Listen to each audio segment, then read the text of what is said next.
Is this what Dylan wanted me to see? It doesn't matter. We need to find that projector.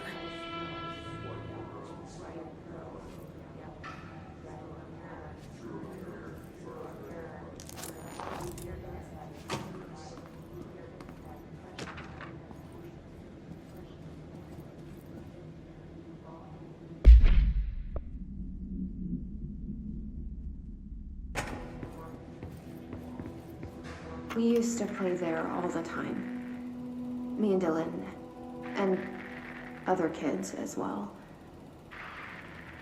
We loved it. This time, I remember, was different. We found a way in, deeper into it, like it had shifted. We went inside, and that's where we found the slide projector. A dump is a place for lost things. Things that have been thrown away. Did you ever feel that way when you were growing up, Jesse? What? No. Yes, but that has nothing to do with... Was there a slide projector at your home when you were small? No. Those were before your time, I suppose. But your family did look at photos together, maybe. In one form or the other?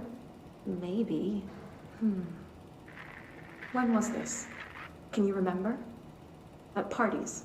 Barbecues? How did it make you feel? Did your parents ever show pictures that embarrassed you? Was alcohol ever involved at these parties?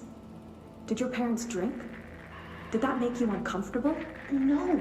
That's just stupid. Come on. That has nothing to do with this. Nothing. The slide projector, let me ask you this. As a child, did you ever fantasize about worlds inside pictures? Inside a painting? You know, stepping into a painting, into a hidden world, escaping and finding adventure there, away from your parents. I don't think so. I don't remember. Maybe. I don't know.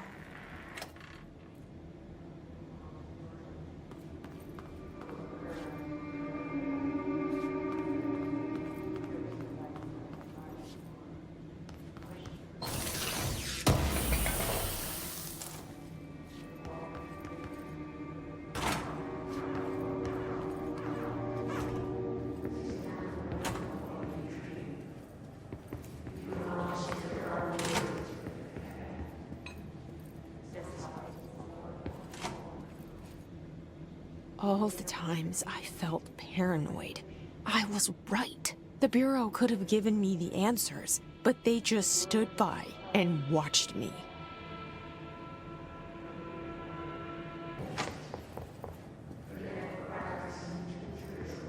They studied what happened in Ordinary here. That's the place to start looking.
Dylan and I were both prime candidates.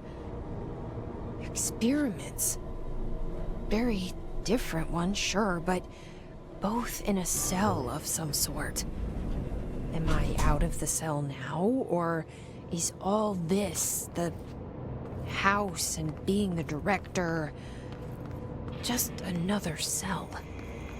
Who's really in charge here?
We're going back home. Of course we are.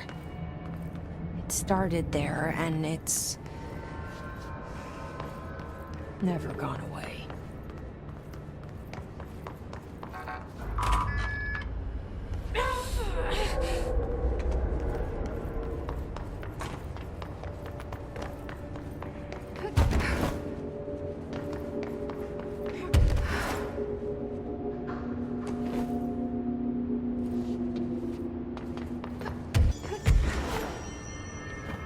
There's gotta be a way to rotate these tracks. Maybe there's a control panel nearby.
There's gotta be a way to rotate these tracks.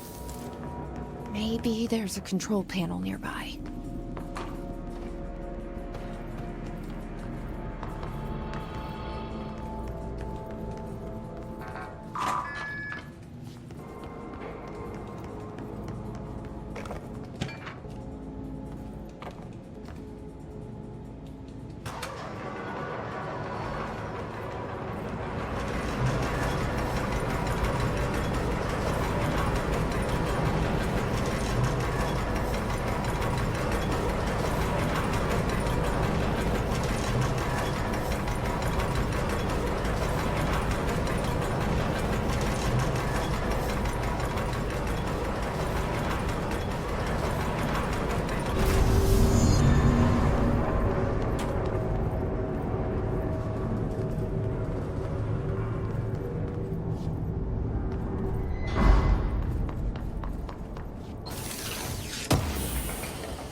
listening to America Overnight, celebrating 29 years.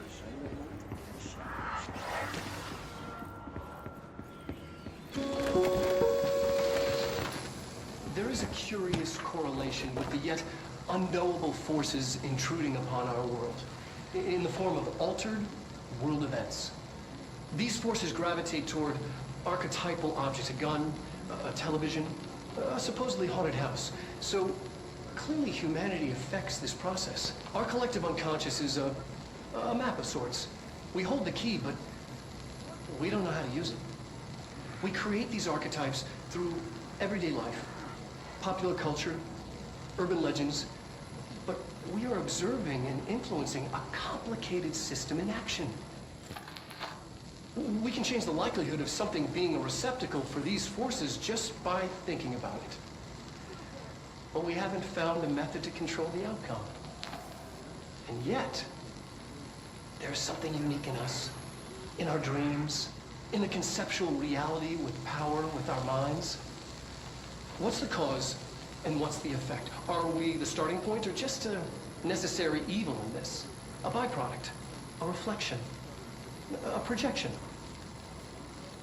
We'll struggle to find the answers to these hard questions, or die trying.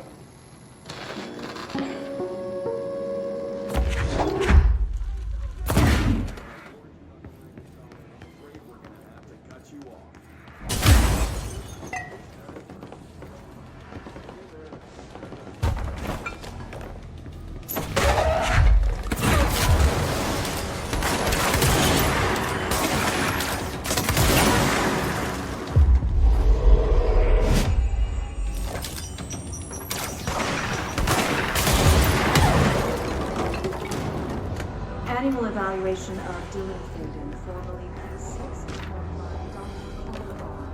The questions asked here correspond to the 5th iteration of the Gunner's psychological assessment. Are you ready for it?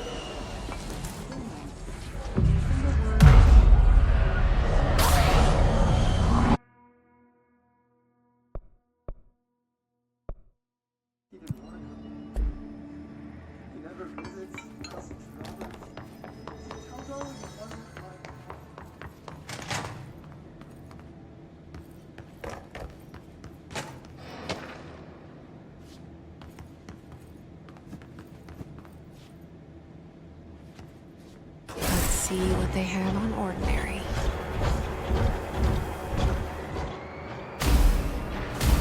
It's all here. Our home, our school, the woods, the dump.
dump outside town. Did they recreate that too? Is that where they keep it?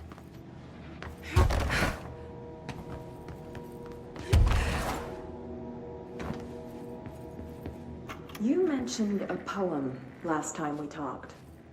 By Thomas Zane? Yes. Beyond the shadow you settle for, there's a miracle illuminated. I looked the poem up. Only I couldn't find any poet by that name. I did find a European filmmaker who moved here in the 60s, named Thomas Zane. What? I don't... No matter. It suits you very well. The poem. How you see things. Maybe you wrote it yourself? I didn't. No matter. You've said a few times that you feel like there's a piece of you missing. Can we talk about that? Okay. Yeah, it's this... I feel an emptiness, a yearning for something that I think I lost. It's natural for you to feel that way. Your brother and your parents are dead. No. No. Dylan's not dead. And that's not even it. You're referring to the imaginary friend from your childhood? Polaris. She's come back. After a long time, she's calling me.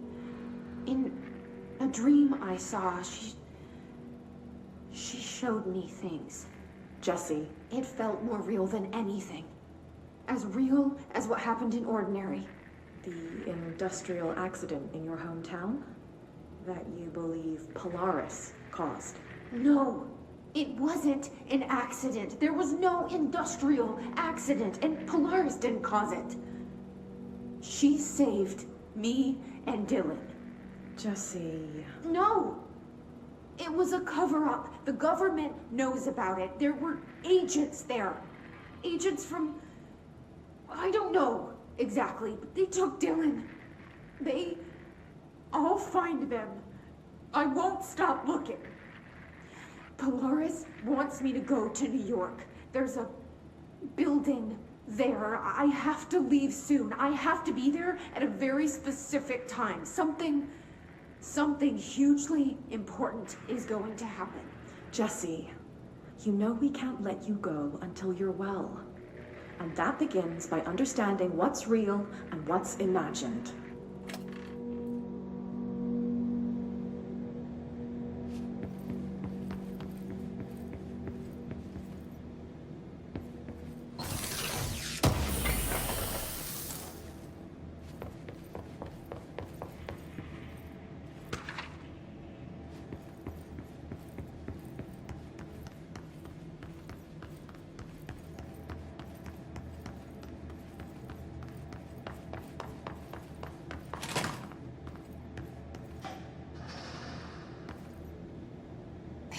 Moved the whole landfill here in the middle of New York, and nobody saw a thing. Pretty unbelievable.